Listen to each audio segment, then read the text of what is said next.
Welcome to Reconciling SaaS, the interview series where I talk to accountants with innovative business models and growth strategies who are showing what success looks like in the industry. I'm Guy Pearson. I'm a recovering accountant and the CEO of Ignition. And we're joined today in the Ignition headquarters of all places by Alex Falcon Huerta, CEO and founder of Soaring Falcon, and another business which you're going to tell us a bit more about later. Welcome, Alex. Hi. Can you introduce yourself and tell us a bit more about your accounting journey? Yeah, sure. So I'm Alex Falcon Huerta. I'm the founder of Soaring Falcon Accountancy. My practice is based in the UK. I predominantly look after clients that are based overseas, but actually help them launch into the UK. So SaaS clients and creative clients. And then also help people launch over into international countries like Australia, New Zealand. I guess, yeah, so my journey started back in 2015 to be like cloud, paperless and digital, known as like one of the most innovative firms back in the days. And yeah, just trying to keep ahead of the times as usual. So yeah, it's been an amazing journey so far. So yeah, that's me. And so we first met at an accounting trade show, I'm going to say it was 2014. Is that Yeah, probably, right? Okay, probably cool. about then, yeah. You were working at a different firm that did have a cloud arm. We're not going to talk about that much today, but year one of Soaring Falcon, I wanted to dig in a bit to that. So Sure. How did you come up with the name? And what tech did you use in year one? And this isn't meant to be a plug for Ignition, so what did you start off with in year one? Yeah, so in year one, I had Xero as the basic like accounting software, the bookkeeping, because at the time it was like pretty much the only one that had like bank feeds and things like that. Yep. So it was one that I knew that was going to get the practice off the ground, and going from like desktop solutions to then going into the cloud, it was like the start of all the cloud journeys. It was amazing. I then implemented Practice Manager at the time, which was because I needed to check my workflows, and I didn't want to use Excel spreadsheets or Google Sheets or things like that. So why not? Yeah, because I just hate them. And it was just like any solution that wasn't going to be like manual. It was like my primary goal was to just make sure that everything was cloud and it was just easy to use. And then implemented Ignition. I know it's not a plug for Ignition, but genuinely, I just remember doing like paper stuff at early days, like before my practice. And like the practice I was at, they just didn't want to implement it, and it was a bit crazy. And I just knew that as a sole practitioner at the time, I needed something that was going to be easy for me to use, and I could just get like digital signatures like straight away. So it was just basically those were the three main ones, and then I implemented Dex, which was known as like Receipt Bank at the beginning. So they were the top ones. So if we recap, so Xero, Cloud Ledger for all your clients, XPM, you had Dext, and then you had us. Yes. Is that a fair assumption? What Office suite were you using on day one? Was it Microsoft Office or were you on Google? Yeah, so actually I used Microsoft because it was like the one that I knew. Mm-hmm. And it was meeting like people like yourself in the early days, like was showing me like how you ran your practice and like your business. And I had like constant updates, and it was like, it was like really painful. Like I hated it. And then you were like, no, do this, do that. And so like actually it was guided by yourself that I then ended up migrating like the whole business to like Google. And it was like the best thing I'd ever done. Okay, well, I'll take that one for sure. I don't remember that conversation exactly, but I know we had lots of chats in the early days. That's pretty funny, really. And so Soaring Falcon, the name, how did that come about? Obviously you have Falcon in your name, so maybe that's got something to do with it, but I don't want to assume anything. No, sure. So yeah, I guess it was a lot of accountants like use their name in their business. Mm-hmm. And I kind of wanted to use my name, but I didn't want it to be like my surname is Falcon Huerta, and it might have come across like it was like a partnership because it was a double-barreled name. And I thought at the same time I wanted something that I could then use if I wasn't in the business, that it would still continue. Yep. And then like having Falcon, I thought was pretty cool to use.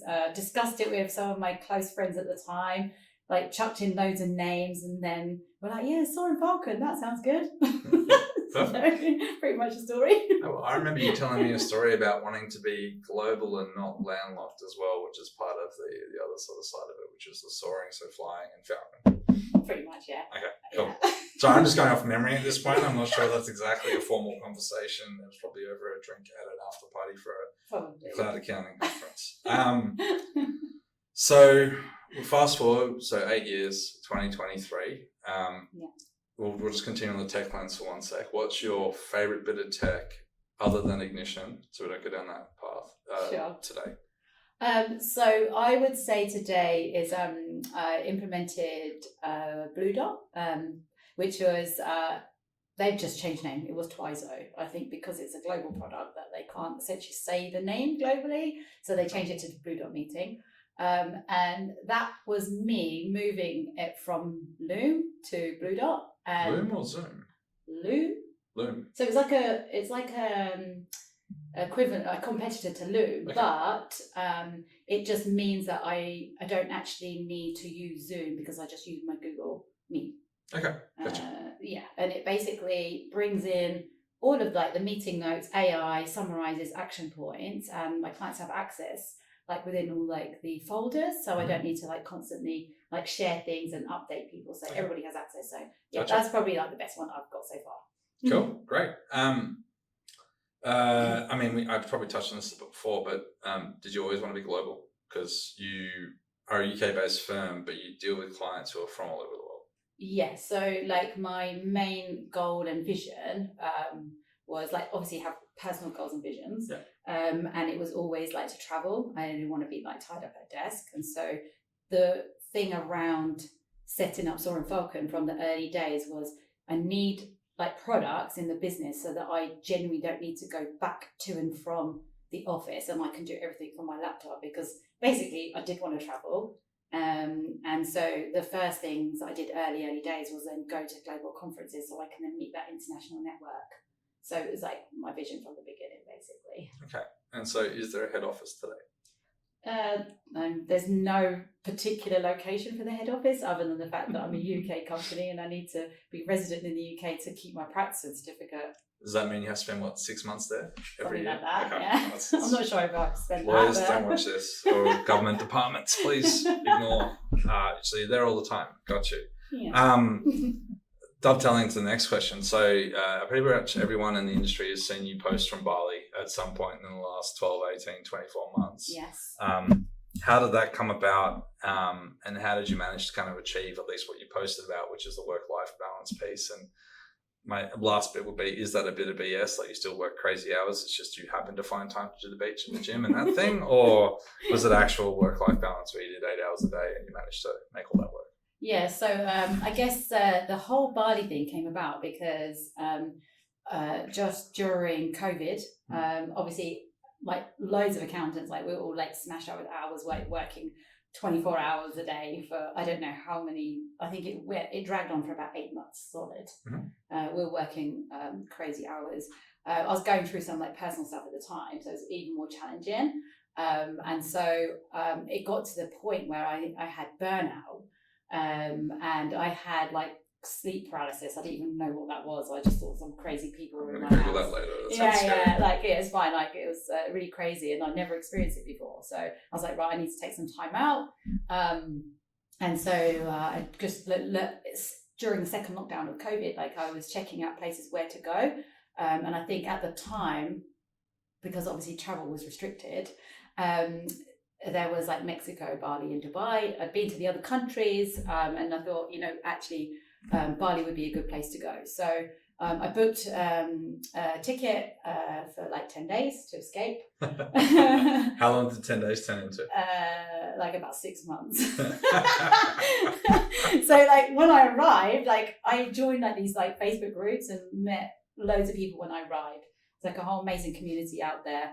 The night that I flew into Bali, it actually went into lockdown. So I could, if I left, it meant I couldn't get back in. So I just used it as an opportunity. England was still in lockdown. So I just thought, I'm just going to stay here until things settle down in the UK.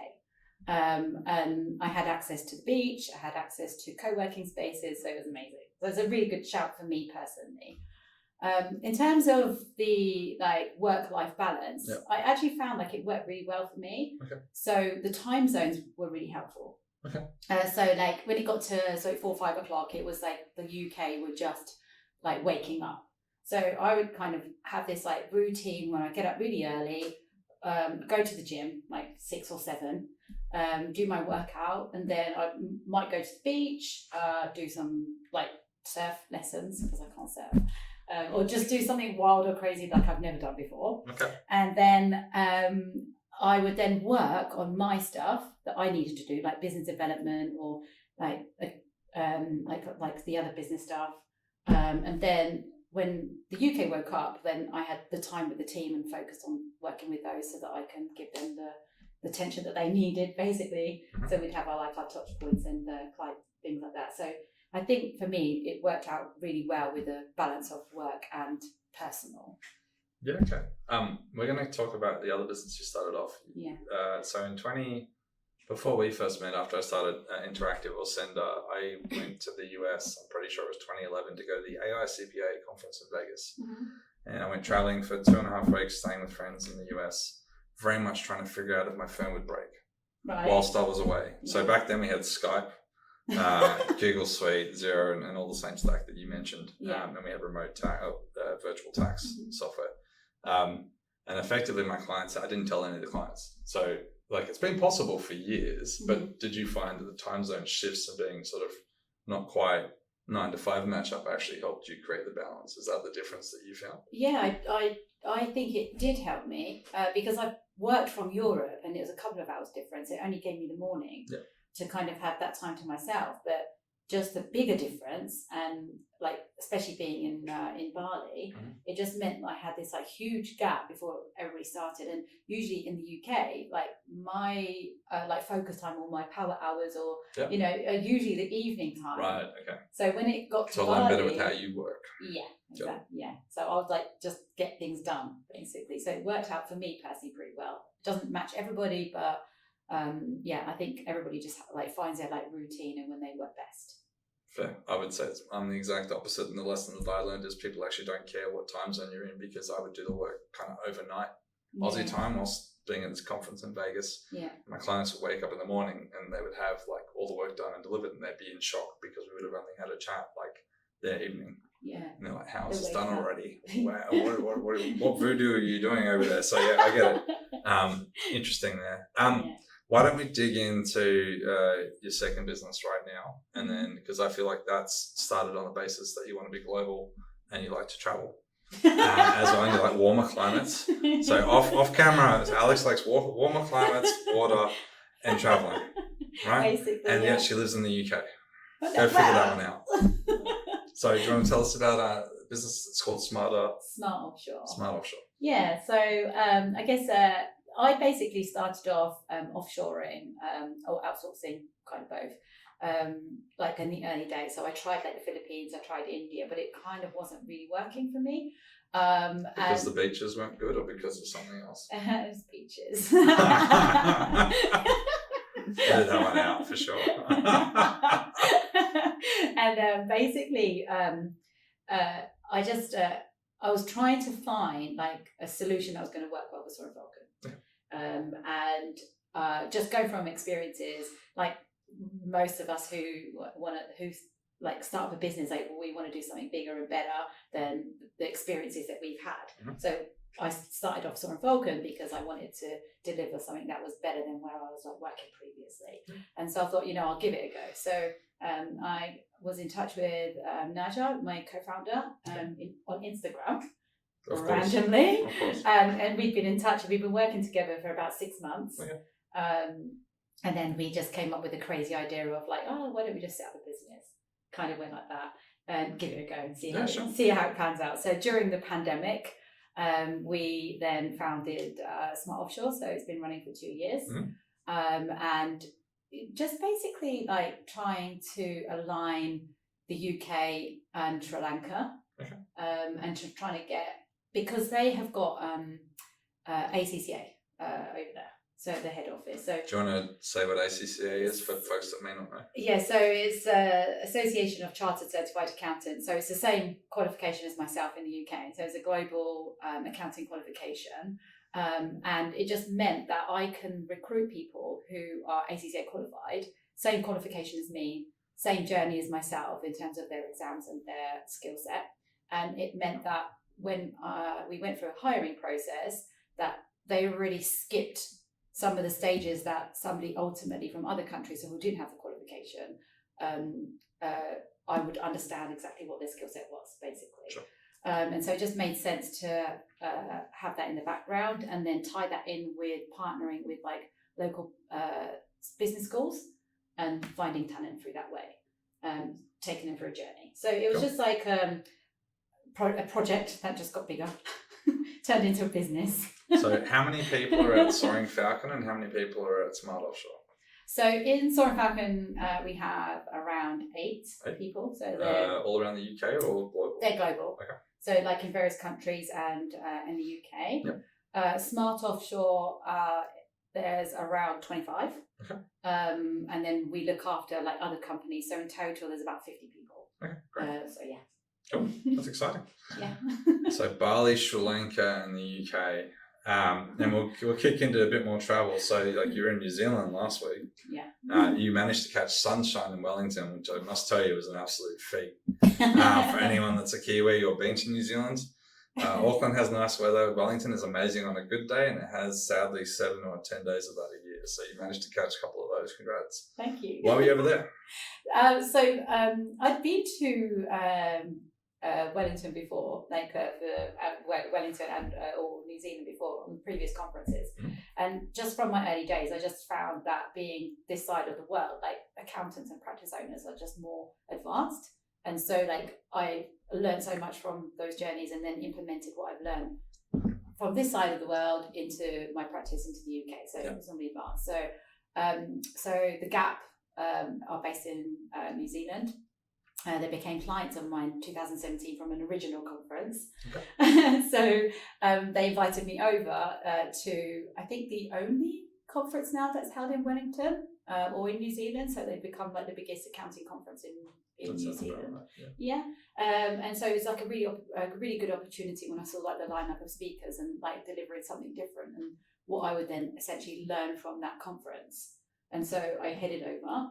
I got to meet a few other clients while I was there. That's nice. Yeah, so it's amazing. Clients for Smart or Soaring? Soaring. Okay, sorry. Yeah. So yeah, Soaring Falcon. So potentially could be Smart Offshore too.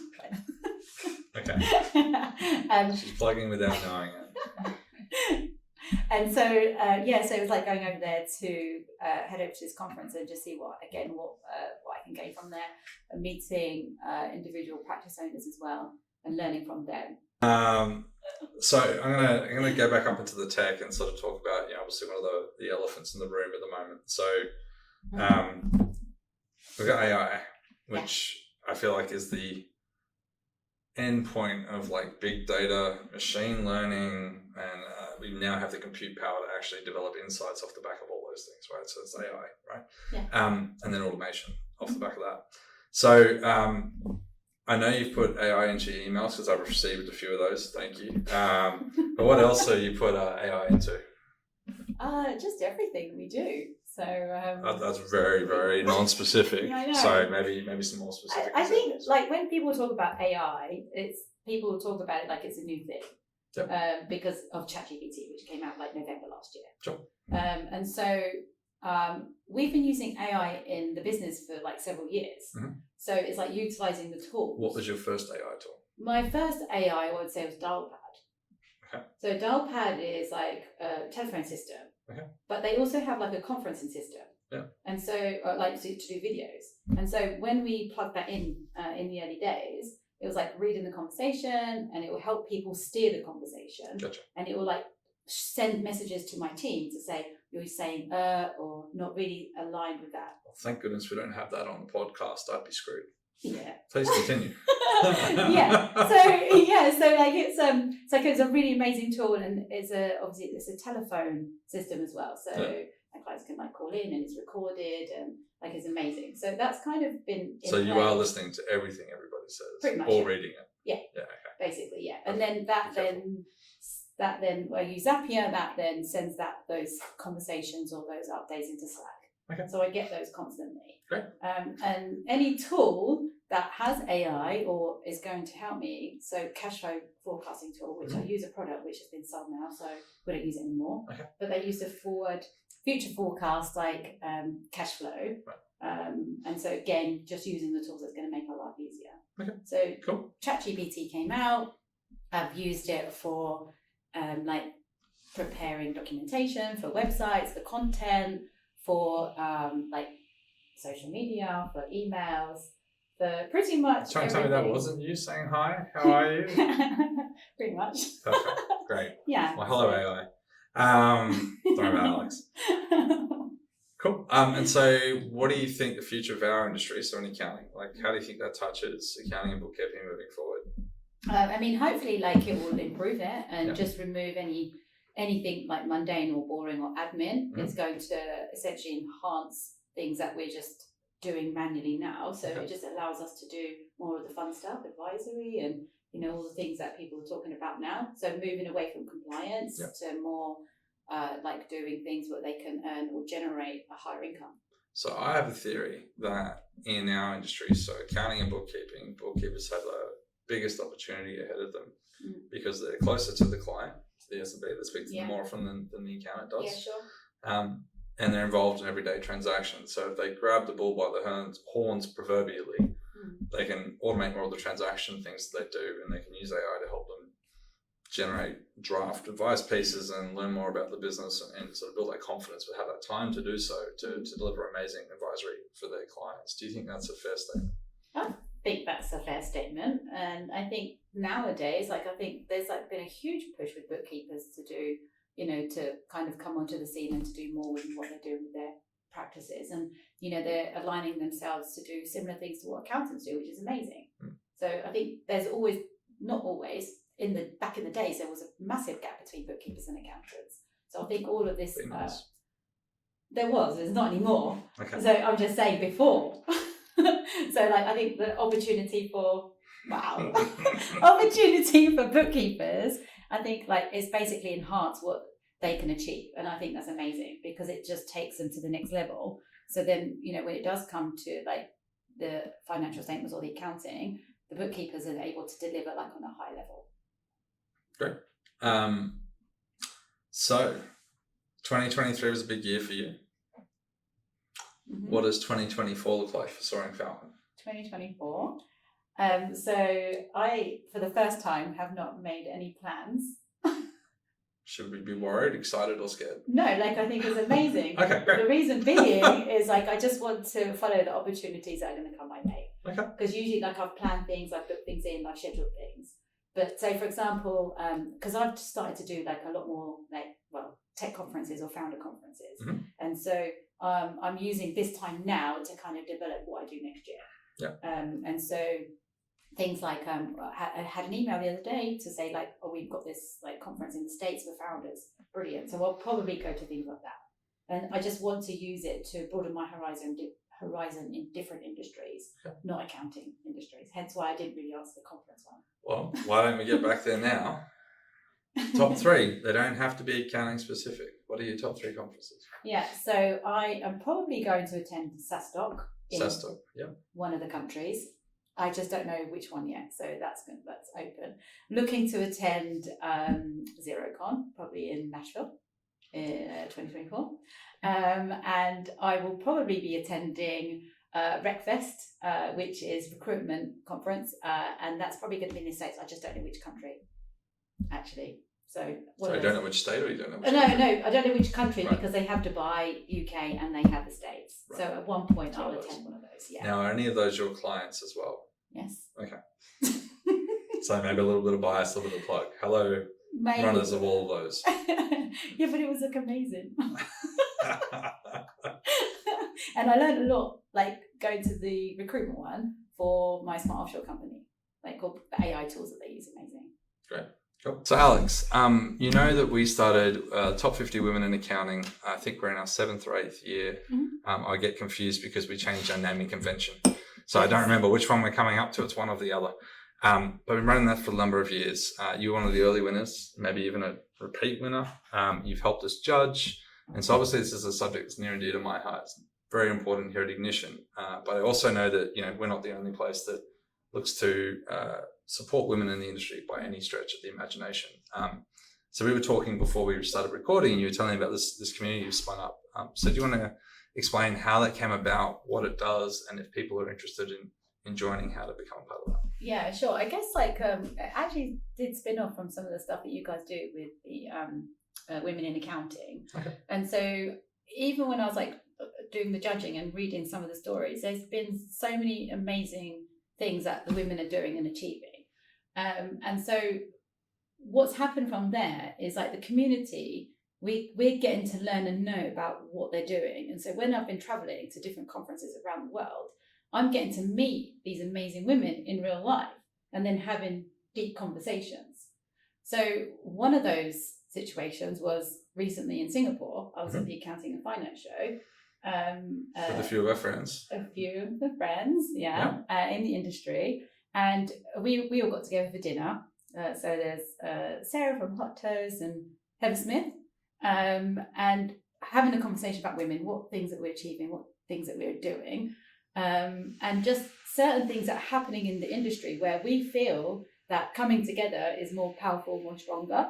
And so we created the Global Women's Accounting Influencers Group, which of course we're trying to build.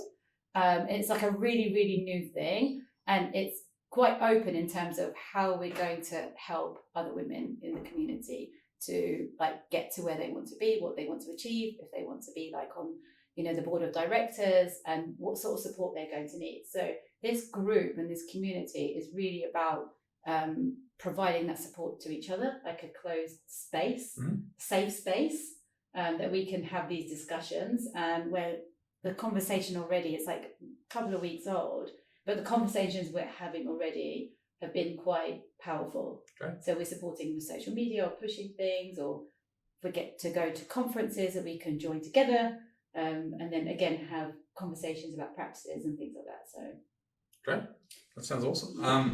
And so if I want to join this group, how do I? And I'm a woman in practice. Yeah. How do I join it? So at the moment we just have a WhatsApp group. Okay. So I would probably have to share the link so you can join. And so because it's so new and early days, we're just all discussing about how it's going to move forward and how we're going to kind of build things going forward to achieve bigger and better things. And you mentioned there were some other things a part of the group when we were chatting just before. So it's not just advice and the community piece, which is amazing, but it's also a few more practical elements things around conferences, which obviously you love, which we've talked about. Yeah. But do you want to sort of run us through the other things that get organised through the group? So, for example, just things if you wanted to go to a conference, internationally, or you wanted to go somewhere that you're a bit worried about going to because you're just a female coming on your own, that essentially we can arrange things like shared housing. And so we then bring you all over, travel together. And then that way you're coming over in a safe space, so then we can attend the conferences together, basically. That's just an example. Yeah. Or retreats. We're thinking about Bali as well. No bias there whatsoever from the lady to my right. None. I know. Awesome. That sounds great. Obviously, we can be helpful at all. We have quite an army of customers who are women. We have obviously the network around women in accounting, and we've got some of our team who are happy to help. If you need recommendations, obviously Sydney, I feel like you covered, but other parts of the country as well. Yeah. So please reach out. So I've got a couple of fun questions to sort of wrap this up, and I hope you don't mind. So this is a fill in the blanks kind of thing. My favorite thing to do on vacation is? Go to the beach. Okay. Are you in the water or are you suntanning? I'm in the water. Okay, perfect. On the weekend, maybe so. Let's just. I feel like we should caveat this one. In Bedford, where you're from, on the weekend you will find me where? Probably going for a walk down the river. Or somewhere chilled and relaxed. Not selling soccer merchandise and volunteering. Oh yeah, that's true too. Probably probably that too. Actually, this is a great one. Concert or sporting event? Do you have a favorite? You can only pick one. My what, sorry? So, what's your favorite either concert or sporting event you've ever been to your whole life? Oh man, concert. Probably, I can't even think right now. We can come back. London, the best non-tourist thing to do in the city. Non-tourist thing to do in London. Yep. It's all touristy. The local pub, Mashy Pie. Maybe like Hyde Park or something. That sounds really touristy. It is really touristy. Like everything's touristy in London. Okay. Like, that's really hard. Bedford, best non-touristy thing to do. There's no non-touristy stuff to do. Okay, so you heard it here. Don't go to the UK to live like a local. It's not going to happen. No, like go to the gym or like doing your day-to-day routine. That's about it. But this is why I travel, because there's not much going on. Okay. So I'm going to circle back around. Sporting event, concert. So concert-wise. Well, it's either or. So which one is your favourite? Yeah, any live music. Okay, so live music. So what's your favourite concert you've ever been to? We have some quite good local concerts in Bedford, and usually the quite intimate ones are my favourite. So. Did you meet Sting? Was that how you met Sting's son? I did, yeah. Oh, perfect. Just pulled it up on the gram earlier. Perfect. So was that one of your favourites? I'd love to see Sting. I would say the most recent favourite one, 100%. Yeah, it was an amazing experience. Classic. My mother's very jealous. Perfect. Do you have any questions for me? What are your plans? Plans for 2024. I will be on the road a bit more. Going to lots of trade shows in the US specifically, and growing Ignition. I'm now just down to an advisor at Centre, so it's a little bit more back at the car, riding along for the ride and sort of helping out when they need me, and probably still investing in startups and things on the side. Oh, cool. Yeah. Any particular investment you recommend? One that you understand the risk of, e.g. you know why it's going to fail. So if it's successful, you're like, that's amazing. Now for me, founders, big problem in alignment. So I don't like things around buy now, pay later, because I think it creates a credit risk. Boring an accountant like that. I don't like crypto because it's speculative. No government's adopted it, so it's really hard for it to be mainstream. Doesn't mean it couldn't be in the long run, just I haven't seen it happen now. People are still changing POSs in the US off cash registers. So like the crypto becoming a global thing for me is just a million miles away. Yeah. I thought everyone would be in the cloud and using Ignition by 2014, and that did not happen. Right? So I've learned the change is slower than we'd like. And then things that help communities. So where it may not matter if there's a financial outcome or not. So that's me. But yeah, global. Looking forward to doing a bit more of that next year. Oh, cool. Nice. Cool. Well, thanks so much for joining us in our head office today. You're welcome. If you wanted to put a plug in for anything you're up to or doing, now's the time. The floor is yours. I guess for me, it's if you're a tech company or SaaS company or creative and you're looking to launch in the UK, obviously that's my speciality. I'd love to be able to help you launch in the UK like I've done with my other amazing clients. And equally, if you need to outsource or offshore, then again, come to me for things like that. So happy to help you set a team up in Sri Lanka. So come to you. So what are the companies and where do they look to find these things? So Soaring Falcon is the UK. So you can either come to me through my email or my LinkedIn. Or your website. Or my website. And Sri Lanka, Smart Offshore is based in Sri Lanka. So we have a good setup there, an amazing team, and amazing support for you. Perfect. Well, thank you so much for joining me today, Alex. Enjoy the rest of your trip in Oz, which I understand is all of about 12 hours left. So fly safely, and I look forward to chatting to you soon. I'll see you somewhere around the world at some time at some conference. Yeah, and thank you so much for having me. Oh, no worries. Good. All right, see you all.